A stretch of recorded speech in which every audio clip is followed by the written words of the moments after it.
ராதிகா ஆப்டே. சிவகார்த்திகேயன் ஸ்டைலில் சொல்ல வேண்டுமென்றால் இவங்க ஒரு பப்பிஷேம் மேடம்.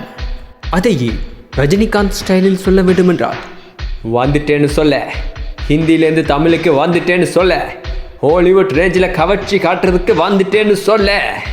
அப்படிப்பட்ட ராதிகா ஆப்டே திரையில் எப்படி இருக்கின்றாரோ அதை போன்று நிஜ வாழ்க்கையிலும் எதையும் ஓப்பனாக கதைக்கக்கூடியவர். ஒளிவு மறைவு இன்றி மனதில் படுவதை அப்படியே சொல்லும் குணம் இருக்கும் இவர் சமீபத்தில் அளித்த பேட்டியொன்று வைரலாக பரவி வருகின்றது. அதில் இவர் கூறிய கருத்து சர்ச்சையையும் கிளப்பி வருகின்றது. அவர் கூறிய அந்த கருத்து இதோ உங்களுக்காக. ஒருமுறை நான் ஹோட்டலில் இருக்கும் பொழுது ஒரு தென்னிந்திய நடிகர் எனக்கு தொலைபேசியில் தொடர்பு கொண்டு என்னுடன் கதைத்தார்.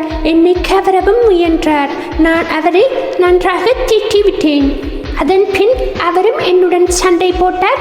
அதோடு நாங்கள் பிரிந்து விட்டோம். இதுவரை எந்த நடிகர்களும் என்னை அவர்களின் அறையில் தங்கும்படி சொன்னதே இல்லை என்று கூறிய ராதிகா ஆப்டே அந்த தென்னிந்திய நடிகர் யார் என்பதை கூற மறுத்துவிட்டார்.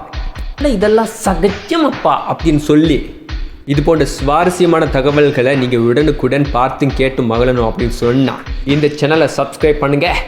உங்களுக்காக நல்ல நல்ல வீடியோக்கள் காத்திருக்க. வாட்டா.